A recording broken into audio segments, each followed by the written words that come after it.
श्री गुरुचरित्र अध्याय 21. श्री गणेशाय नमः. श्री सरस्वती नमः. श्री कुलदेवताय नमः. श्री गुरुभ्यो नमः. सिद्धमुनी नामधारकाला म्हणाले, त्या ब्रह्मचार्याने मृत बालकाच्या आईला ज्ञानाचा उपदेश केला. ब्रह्मचारी म्हणाला, हे स्त्रिये, मूढपणे दुःख करू नकोस. या जगात शाश्वत कोण आहे? कोण जन्माला आला? कोण मेला? उत्पत्ती कुठून झाली? पाण्यावर जसा फेस येतो तेव्हा बुडबुडा तरी कुठे स्थिर राहतो, तसा पंचमहाभूते मिळून देह निर्माण होतो. मात्र पंचमहाभूते वेगळी होताच देह दिसेनासा होतो. मायेच्या पाशांनी त्या पंचमहाभूतांचे गुण या देहाला हा पुत्र, हा मित्र, ही पत्नी असा भ्रम चिकटवतात.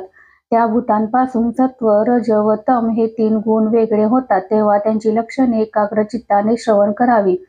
देवत्व हे सत्वगुणांचे, मनुष्यत्व हे रजोगुणाचे आणि दैत्यत्व हे तमोगुणाचे. या गुणानुसार कर्मे घडतात. ज्या गुणाने जे कर्म करतात ते चांगले किंवा वाईट जसे असेल तसे फळ आपले आपणच भोगावे लागते. गुणांची जशी वासना असेल तशी इंद्रिये त्यांच्या स्वाधीन होतात आणि मायापाशूत अडकून सुखदुःखे भोगावयास लावतात. या संसारामध्ये सर्व जीव आपापल्या कर्मानुसार उत्पन्न होतात. स्वतःच्या कर्मानुसार सुखदुःखे भोगतात. ज्या देवर्षींचे आयुर्मान कल्पावधी इतके आहे त्यांचीही कर्मभोगांपासून सुटका नाही. मग तेथे मनुष्याचा काय पाड?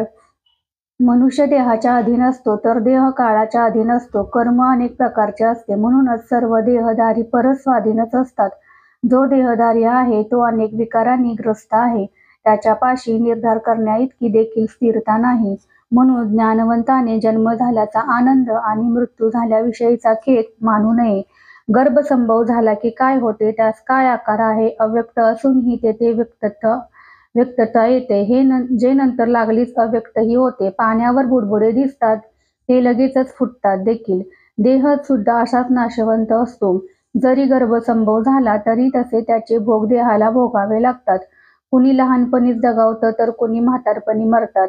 आपले अर्जित असेल तसेच घडते. मायेच्या पाशात गुरफटून पिता, पुत्र, माता, पत्नी, मित्र यांना लोक आपले गणगोत समजतात. मात्र ही मूर्खता आहे. या देहाला निर्मळ म्हणावे तर त्याची उत्पत्ती रक्त, मांस, मल, मूत्र यांसह फार वाईट रीतीने झाली आहे. जीव उपजताच त्याच्या ललाटावर कपाळी विधाता कर्माचा लेख लिहितो आणि पुण्य किंवा पाप यांचे भोग तू भोगावयाचे आहेस असे स्पष्ट करतो. या कर्माला आणि काळाला कुणी जिंकले नाही आणि देहाला नित्यत्व नाही हे देखील खरेच. स्वप्नात दिसलेले धन, जादूगाराचे इंद्रजाल खरे कसे म्हणावे? तुझे पूर्वीचे किती जन्म झाले हे तुलाही ज्ञात नाही. त्यात तू मनुष्य, पशु, पक्षी की कृमी होतीस? तू जर मनुष्य होतीस तर तू कुणाची माता होतीस, कुणाची गृहिणी होतीस हे तूच सांग बरे. जन्मांतरी तुझे आई वडील कोण होते? मग आपला पुत्र म्हणून तू व्यर्थ दुःख का करीत आहेस? देह, चामडे, मांस, हाडे व मूत्र आदी वस्तूंचा बनलेला पंचमहाभूतात मग त्याला देह हे नाव लाभले तरीही तो मलिनच आहे. कुठला मुलगा, कसला मृत्यू? भ्रमाने तू उगीचच शोक करीत आहेस. हे प्रेत आहे, त्याचा त्याग कर. लौकिक अर्थाने लोक त्यावर संस्कार करतात, त्यांना तसे करू दे. अशा प्रकारे ब्रह्मचारी सकल ज्ञान विस्तारपूर्वक सांगत होता तेव्हा त्या मातेने त्याला विनंती केली. ती म्हणाली, स्वामी, आपण मला समग्र धर्मज्ञान दिले, मात्र माझे समाधान झाले नाही. प्रारब्ध श्रेष्ठ म्हणावे तर हरिभक्ती का करावी? परिसाच्या संपर्काने लोखंडाचे सोने होत नसेल तर त्याला परिस का म्हणावे? आम्ही आधीच दुर्दैवी होतो म्हणून श्रीगुरूंना शरण गेलो.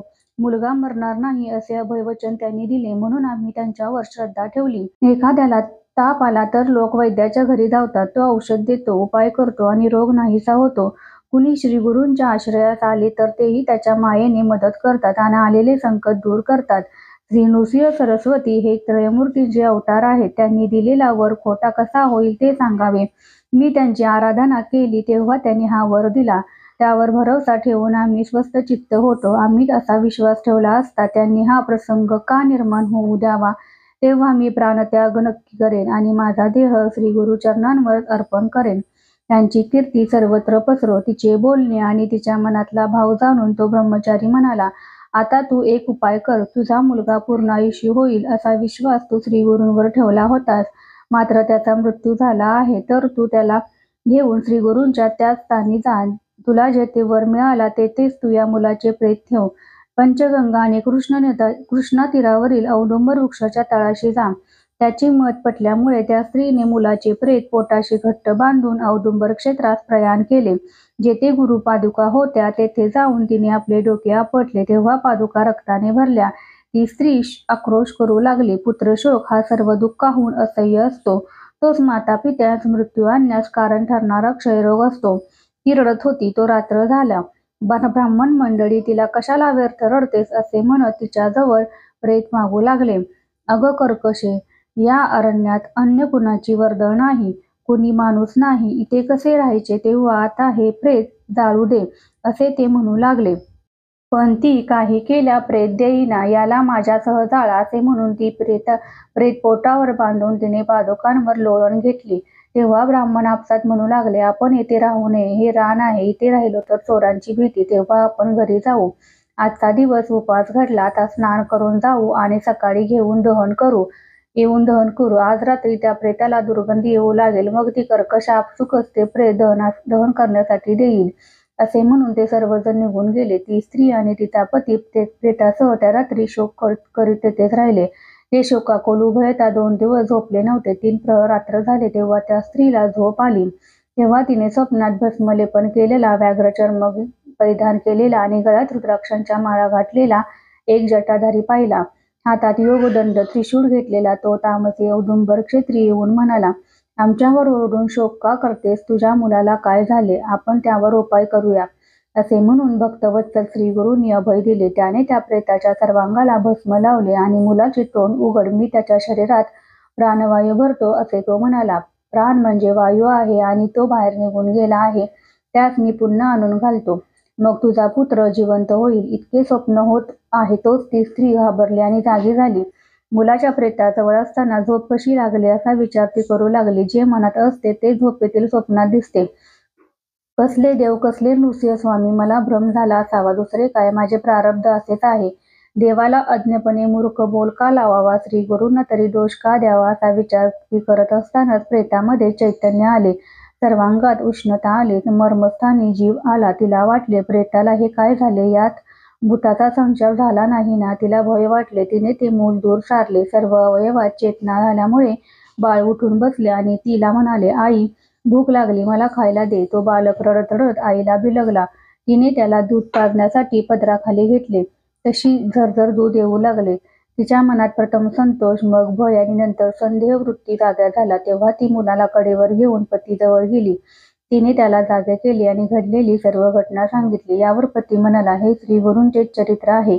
पुढे त्या दाम्पत्याने त्या लेकरासह औदुंबराला प्रदक्षिणा घातल्या आणि विनम्र भावे श्रीगुरूंची स्तुती केली. हे वरद मूर्ती, हे ब्रह्मा विष्णू व शिवस्वरूप यतिवर्या, तुझा जय जयकार असो. तुझी भक्तवत्सल अशी ख्याती आहे. तू भक्तांची इच्छा पूर्ण करतोस. तू विश्वाचा तारक असून भूतलावर अवतरला आहेस. तुझे वर्णन करणे केवळ अशक्य आहे. हे स्वामी, आम्हाला क्षमा कर. लहान बालक रागावून आपल्या आईशी कठोरपणे बोलते तसे आम्ही अज्ञानाने तुझ्याविषयी बोललो. तरी आम्हाला सर्वस्वी क्षमा कर. असे म्हणून ते दाम्पत्य श्रीगुरुस्थानी लोटांगण घालते झाले. करुणायुक्त वचनांनी विनवणी करून हे उभयता स्नान करण्यासाठी नदीपात्रास गेले. तेथे बालकासह स्नान करून त्यांनी पादुकांवरील रक्त पुसून काढले. औदुंबराला स्नान घातले आणि तिथे दिवा लावला आणि त्यांनी भक्तिभावाने मंत्रयुक्त विधीपूर्वक शमी आणि फुले वाहून पूजा केली. निरांजन ओवाळे, गायन केले, भक्तिभावे स्तुती केली. तेव्हा त्यांचे मन फार आनंदित झाले. इतके होई तोपर्यंत रात्र संपली. सूर्य उगवला. प्रेतसंस्कार करण्यासाठी ब्राह्मण मंडळी आली. तेव्हा तो बालक जिवंत आहे हे पाहून सर्वांना अतिशय आश्चर्य वाटले. त्यांनी मोठ्या आनंदाने समाराधना केली. श्री गुरुनाथांचे हे असे महात्म्य आहे. अनेकांच्या इच्छा येथे पूर्ण झाल्या आहेत. त्या सर्वांचेच वर्णन करू म्हणावे तर फारच विस्तार होईल. वांज स्त्रीस पुत्र होतो. दरिद्री माणसाला धन मिळते. रोगी आरोग्य प्राप्त करतो. अपमृत्यू कधी होत नाही. नामधारक शिष्याला सिद्धमुनी म्हणाले, स्थान महिमा अपार आहे. मात्र मी तुला थोडासाच कथन केला. या औदुंबराच्या तळाशी श्रीगुरूंचा नित्यवास आहे आणि त्याची आराधना केल्यास मनोकामना तत्काळ पूर्ण होतात. आपल्या मनी श्रद्धा ठेवून श्रीगुरुचरणांची पूजा करावी. जी श्रद्धा ज्याच्या मनात असेल ती नक्कीच पूर्ण होईल. हृदयशूळ, गंधमाळा, अपस्मार वगैरे रोगांचा परिहार श्रीगुरु पादुकांचे अर्चन केल्याने होतो. जो मंदमती, बहिरा, मुखा, पांगळा, रक्तपित्त असलेला आहे त्याने औदुंबराची सेवा केल्यास त्याचा देह सुंदर होईल. हे सत्य जाणावे. येथे चारही पुरुषार्थ पूर्ण होतात, कारण औदुंबर क्षेत्री श्री गुरुनाथ सनातन रूपे वास्तव्यास आहेत. कल्पतरूला औदुंबर म्हटले जाते. जे जे माणूस इच्छितो ते सर्व काही येथे साध्य होईल. येथील महिमा किती वर्णावा, आम्हाला त्यास कथन करणे शक्य नाही. श्री गुरु नृसिंह सरस्वती याविषयी प्रख्यात आहेत. गंगाधराचा नंदन कामधेनुरूपी गुरुचरित्र विस्तारपूर्वक सांगत आहे. जे यास भक्तिपूर्वक ऐकतील त्यांनी सर्व अभिष्ट पूर्णपणे प्राप्त होईल. म्हणून सरस्वती गंगाधर इष्ट सौख्य व परमगती मिळून संसाराच्या पैलपार जावे याकरिता नित्य श्री गुरूंचे ध्यान करतो. अशा रीतीने श्री गुरुचरित्रामृतातील गुरु महात्म्याचे अमृत ब्राह्मण पुत्राला संजीवनी देण्याच्या योगाने सांगण्यात आले. अशा रीतीने श्री गुरुचरित्रामृत ग्रंथामधील परमकल्पतरू कथांमधील श्री नृसिंह सरस्वती उपाख्यानाच्या अनुषंगाने सिद्ध व नामधारक संवादातून घडणारा बाल संजीवन प्रसंग वर्णन करणारा हा 21वा अध्याय पूर्ण झाला. हा अध्याय श्री गुरु दत्तात्रयांचरणी अर्पण करीत आहे. श्री गुरुदेव दत्त.